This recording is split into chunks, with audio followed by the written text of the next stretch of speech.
Okay, let me read the invitation that I wrote for my birthday celebration. My life is a journey on this God-given planet. In my journey, God has put wonderful people along the way. I have narrowed my choice to these people to be my guests and witnesses during my 51st birthday special. Didas and Mama, Jeff and Nelly, Kuya Lito and Ate Carol, Steven and Imelda, and James and Vanessa. 5 pairs representing 50. You have been specially selected by a sole individual. That's me, Virginia, Virgie, Ate Virgie, representing 1. 51. A new step, a new horizon, the beginning of a half century. Because the 50 years is actually a culmination. And then you start all over. You start another. You're 1 year old. Yeah, you're 1 year old. So it's a beginning for me. So please join me for my small and intimate surprise birthday celebration. And it says here, shh, the surprise is for my parents, not for me.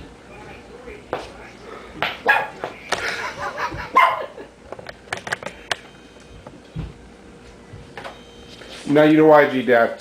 I said don't open it. Yeah.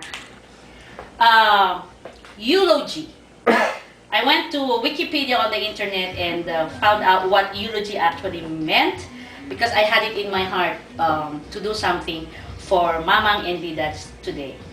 Eulogy comes from the word eulogia. In Greek, it means praise. But in our culture today, eulogy is meant to be praise for people who have passed on, who have passed away. But it can also really be a praise for people who are still alive. It's better. And that is what I really want to do. I want Mama and Didads to hear what I have to say about you before you pass away. Because if you're dead, you'll never hear what people will ask. If people will ask me, Virgie, would you like to give a eulogy for your mama or your dad? And I don't want you, I want you to hear now that you are still here. That's beautiful. Okay. So I want you to hear what I will say and not wait until you die. And I am so glad that I have here 2 couples to be my witnesses. And these 2 couples have been my partners in my spiritual journey here in the United States. In my journey, maybe as an American, but most importantly, they were God's answer to my prayers in my spiritual journey in the United States. Ate Carol, Juanito, and Steve and Imelda. I am so thankful that you could be here present as I do this for my mama and for my Didads. I will start with Philippians 1:3, which says, I thank my God for every remembrance of you. And that is what I will always be doing, to thank my God for every remembrance of you. It makes me think that what God is telling me is, every time I think of my mama and my daddy, I will be thankful. And it's also telling me that we're not perfect. They were never perfect. None of us are perfect. I am not perfect as their daughter. But there are so many things that I can be thankful for, that I am thankful for, and that I'm sure my brothers and sisters are thankful for. I have images. I would like to think of my dad. I would limit it to 3 images. My dad is a soldier, a dad, and the most important image that I see of my dad is the broken man. I will explain later. He's a soldier. He's always dedicated to his service. He always goes on mission. And he always believed in what the military and the, how do we call that, Dad? The command, the hierarchy or the chain of command stood for. He knew where he was. And that was what he also taught us. You know where you are in terms of the chain of command. I would always value that. But even if he was a very dedicated and busy soldier, he really found time to balance his being a dad to my brothers and sisters.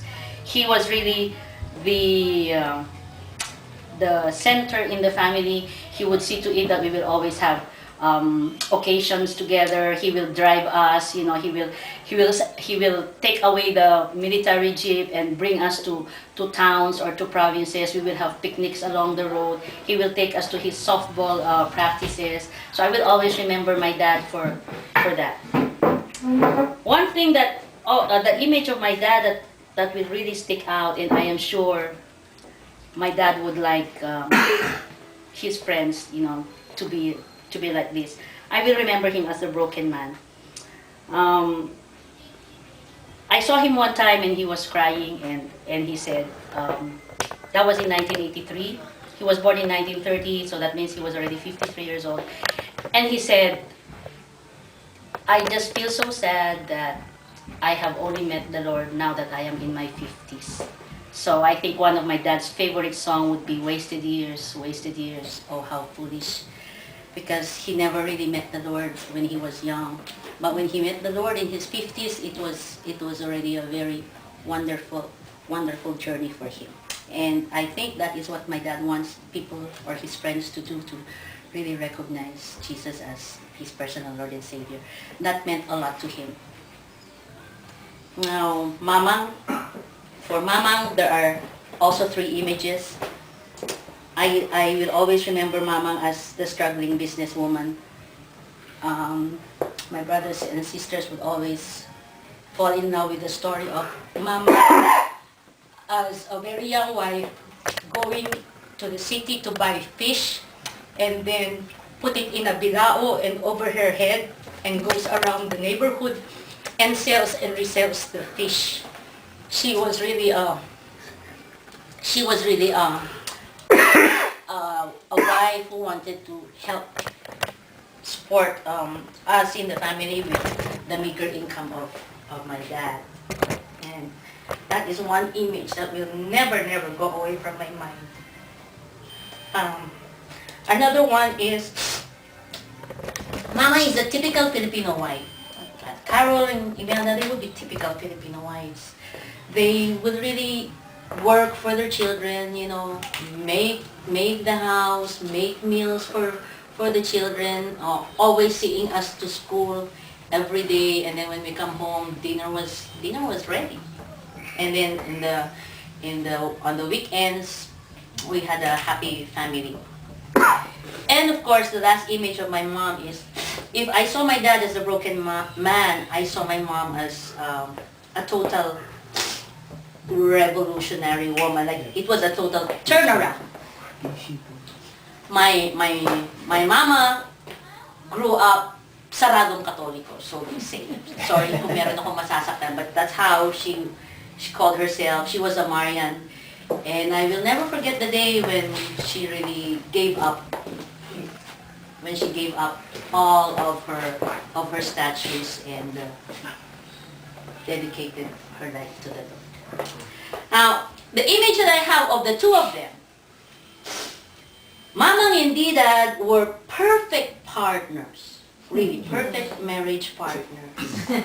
They would fight. Hindi ko makakalimutan yung mga away nila. Tatapunan ng mga pinggan. I was about 7 years old. You know, I think it happens. As I said earlier, none of them were perfect. They fought. But again, I would always like to remember the times when they would cuddle together sa aming maliit na sofa, you know, nagkikilitian, you know.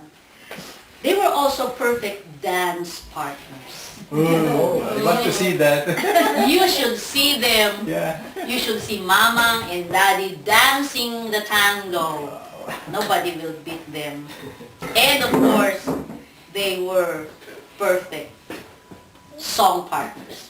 If they go on a duet, Mama's second, how would you call that? A second voice is always Alto. Is always perfect. So Very nice. I am thankful for everything that the Lord has given to me about Mama and Daddy. And I am so thankful that as I start a new century, a new 5 decades, you are here with me now in the United States, so I could really do this for you. Yun lang po. Maraming salamat. Good. Yeah. Ngayon naman, Dad. Sabi nga, kayong dalawa ni Mama, your life is written in the lives of your children. Maybe that would be your legacy. But now, Carol, can we go part 2? again please. Part 2? Yes. Okay. Oh, you didn't get it. Tor. Okay. Okay. Your life is Carol? written in all your children's lives, all 9 of them. That would be your unwritten legacy. But now I challenge you, Mama Lily, that as I give this to you, that in the sunset years of your life, you will leave us a written legacy. So I am giving this to you as a gift. Hey, hold on a minute, John. Hang You on. can open it. Kiddo? John, can I call you back? We're a really important thing right now. So, Yung it's aso. not a good time. Bye Look bye. at the dog. Thank you. Kiddo? Kiddo? Be very precious. And this is very precious. Hold it. Show it up. Cannot be buy. Hold it up. By gold. The book. Hold the book up. Ipakita ka no, tatay. I see. Is it not? Okay, My what's the... Bible study journal. Alright. Alright. Kaya ako ay nagpapasalamat din ay thanking the Lord for giving me G na siya ang nagdala sa amin sa Lord. In fact, kung istoryahin ko lang yung natatawa kayo. Yung how I met the Lord through her. Away kami eh. Sabi niya, you remember the time na, Dad, are you Christian. are you sure you are already saving your religion? Ganon na ganon. Are you sure you are already saving your religion? So, I was thinking, what do you mean by save? We are Catholics in sarado. You were, of course, she was baptized in the Catholic. Your nana is a teacher in the Catechism. And all of you were baptized in the Catholic. Lahat ng mga kapatid. So, pero Dad, pwede bang, can I bring my friends and a pastor to have a Bible study? Okay. Ayaw ko eh. She's with the Campus Crusade at the time. Oh, wow. That's good. Sa UP. Baguio. Okay na. Bring your friends. Ang ginawa ko, because a day is not a good day for me if I don't drink sa bigil. Hindi maganda yung araw ko. So, what I did, ako, darating to mga ito eh. Bukas ng brigadier. So, when I was Makatikim para pang English. when I was sitting down behind them, ganyan na kwan, surrounded sila ng kwan. Your memory is still. Yes. Then ako, sige. Dad, diyan ka lang sa likuran, sabi. Oo na. Pero pag medyo bababa na naman yung kwan, takbo na naman sa frigider. Parang na ako kwan. Pero, Drinking sa hindi kwan na. Maganda ng pakiramdam ng latsing ko.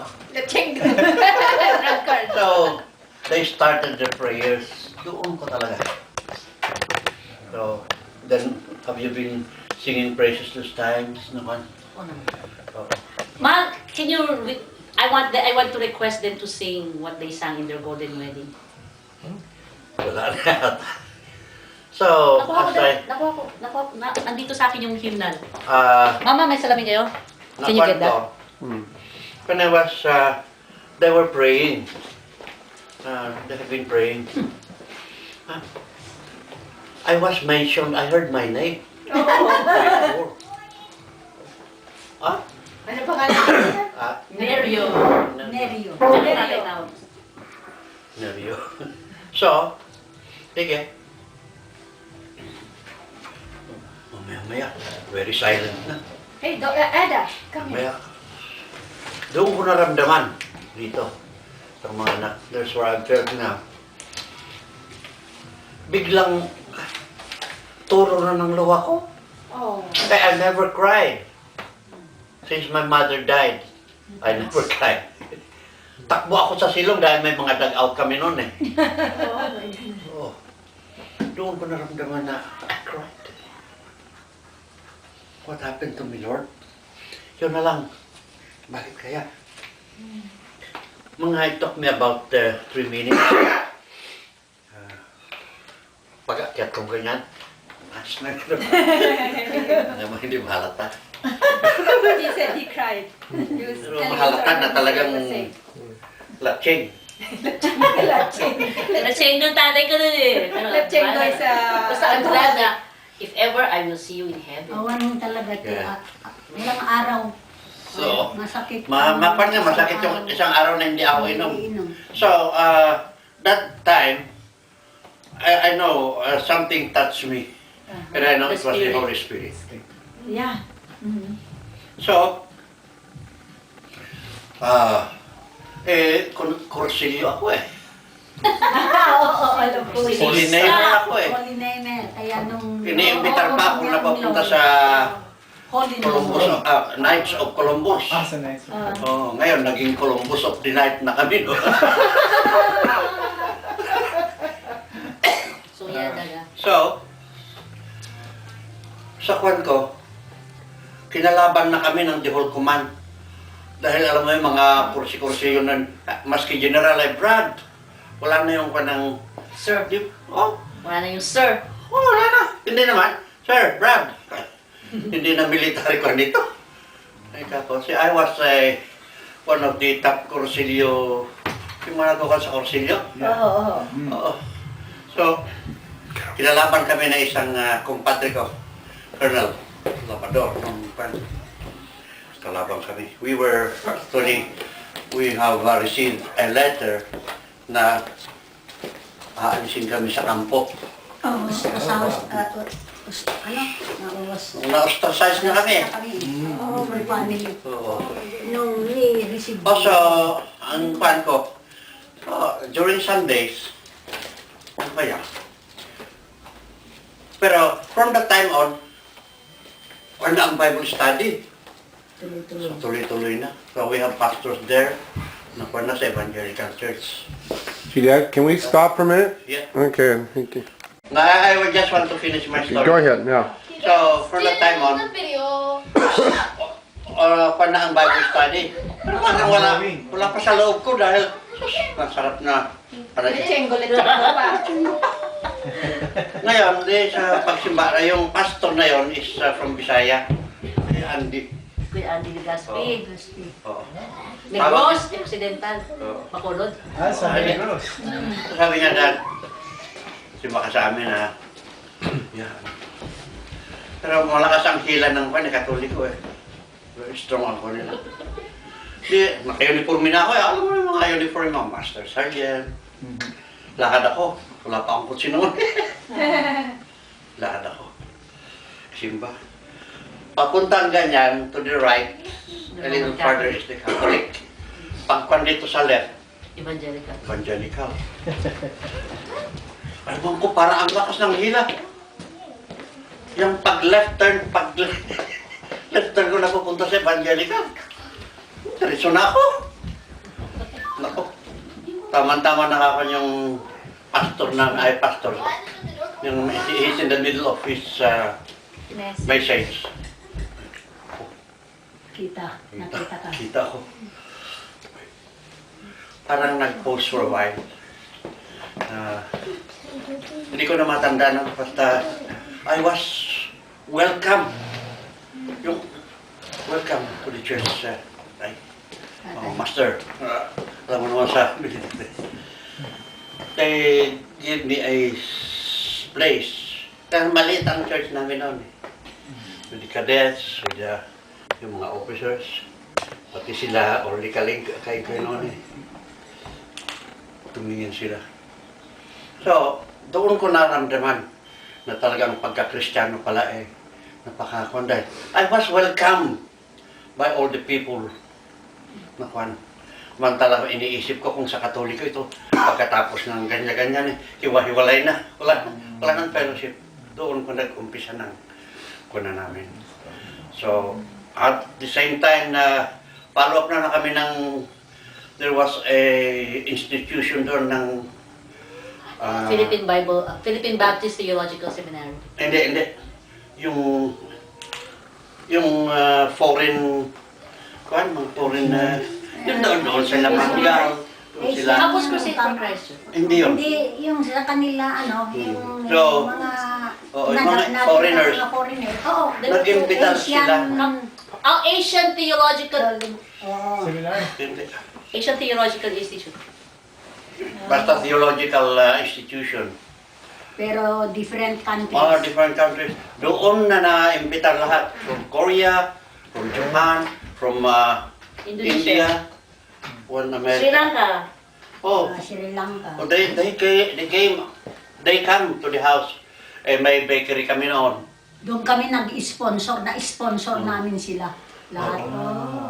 So, doon na ang namin ng Christianity. Pinilid kami ng Panginoon. Namin. So, kami nga, Yun bilib lang. naman ako tatay ang pagkahila ninyo sa pagka-Kristiyano. Up to Pati this aso time. ninyo sumusunod na. Up to this time, walang nagagawa ang Yeah, Hindi kami that's how we mapaalis became hanggang ngayon. Christian. That was So, pero way back lahat 1950. ng mga lahat ng kapatid ko, di ba? Like sila Oo. Kigaw, sila. Lahat. Oo, pero meron lang kaming isang hindi nahila. Itong Ulita. Hindi nahila. Hindi nila. nahila Nahila din noon, natin, pero By God's grace, ano rin siya. Wow. Pero nag-a-attend na rin siya, kaya lang. Oo. Tama, baka Babalik. Ganon, anak, ang istorya ng pagkahila namin sa Panginoon. Yun ang iniisip ko. Kami ba ang nahanap ng Panginoon o kami ang nakahanap sa Panginoon? Usually ho, ang Panginoon ang humahanap sa inyo. kumahanap sa Yes. inyo. Tumutugon Hindi ho na tayo naghahanap. Lika sa atin, hindi tayo maghahanap. God searched us. siya ang He siya reached ang out. Hindi sa atin. Oo. Kaya nga, dyan din ako nagpapasalamat na umpisa noon, lahat ng bisyo ni Daddy, maski, late ang pagkaalis niya dun sa mga bisyo niya. At least, na Nawala. isip niya na ngayon ang talaga, parang ng buhay ng pamilya, ang Panginoon lang. Kasi sabi niya, sa siyam na anak natin, di natin naranasan, maski anong hirap namin, kasi yun nga, tulungan. Kasi sabi ko, huwag mo ako isipin. Kung ano ang may tulong ko sa iyo, gawin ko para yung mga anak natin at sunod-sunod sila. Paano ang future ng mga anak natin? Maski wala tayong ipamana, ang importante, yung aral nila, pag-aral nila. Kasi ang pag-aral nila, edukasyon nila, madala nila, maski saan sila pupunta. Yun yun lang ang ko naman sa kanya. Kaya, yun, tulong-tulong. Kaya mga anak namin, marunong natuto sila na mag-drive kasi sila ang mag-pick up. I managed the laundry of the cadet corps for 18 years. The full corps. Marami akong 12 years natulungan, na. asawa ng mga enlisted men, mga civilian sa labas. Yun, ang mga workers ko. Marami akong natulungan na nakapag-aral din mga anak nila through sa laundry lang. Then yung bakery pa. Kaya nga, ang biro ng congregation, yung evangelical church, sila nanay ang parang sa mga kadete. Kasi yung pandesal Ministry. Wednesday, Saturday, kami ang Every Saturday, yung mga Maganda-ganda ang plebo panahon na mga plebo na nagugutom, kung minsan magtuktok sila sa bakery. Yan. Wala na yata akong boses. Pero yun, talagang mahirap lang kami. We grew Oh, up. pero- And kasi madiba ading. May nakita niyo yung blessing ng Panginoon. Because you're blessing other people, God Kaya nga. pours the Hindi blessing. kasi nalugi naman yung bakery, nalugi rin yung laundry. Lahat Hindi naman siya nalugi, kundi huminto na. Wala nalugi tayo sa bakery dati. Kaya sa bakery. ganon ang nangyari sa buhay namin. Dahil may maraming Parang ang dami ng competition eh. nagsitayo na. Lahat ng mga sundalo nagsisipag bakery na. Wala Kaya na. alam mo naman sa Pilipinas, makita Hindi, nga malakas yung tama. ihaw-ihawan mo. Mamaya, ihaw-ihawan na lang. Ganon. Kaya, Malakas yung laundry, nagsipag-laundry na lahat. ganon ang nagawa sa amin. Pero, at least, nakatapos na sila. Meron, ay tatlo na lang yung mga nandun na nakatulong sila, Berchi, saka yung si ate niya, Edna. Actually, hindi lang Tulong-tulong na mo lang nadali. kami. Hindi lang mo nadali yung edukasyon. Ginagamit ngayon. Napapakinabangan. Sige man, shall we... O Maha, can you get their song? Are you guys ready to sing? But we will Tabi try. kayo, tabi kayo. We will try. Doon sa may ilaw para makita niyo, Daddy. Kung may boses pa kami, pero ito talaga ang pa namin. Every pa na nag-request ng ano Oh, nako, Tay. Pag magre-request kami ng special song sa inyo sa Friday. wala. Ito lang ang alam namin. Ay, yan o, dali natin. Oh, Ay, sino ang kwan? magaling mag-gitara si Steve. O sige na. Sino? Si Steve, magaling mag-gitara. Okay. Encourage natin ng use yung gift nila. Through you. Oo. Teka mo. I Tubig. come to the garden alone. Mataas yata. I come Ready to to sing. I come to the garden alone. while the dew Bigyan mo siya is While the dew is still on the roses, and the voice I hear falling on my ear, the Son of God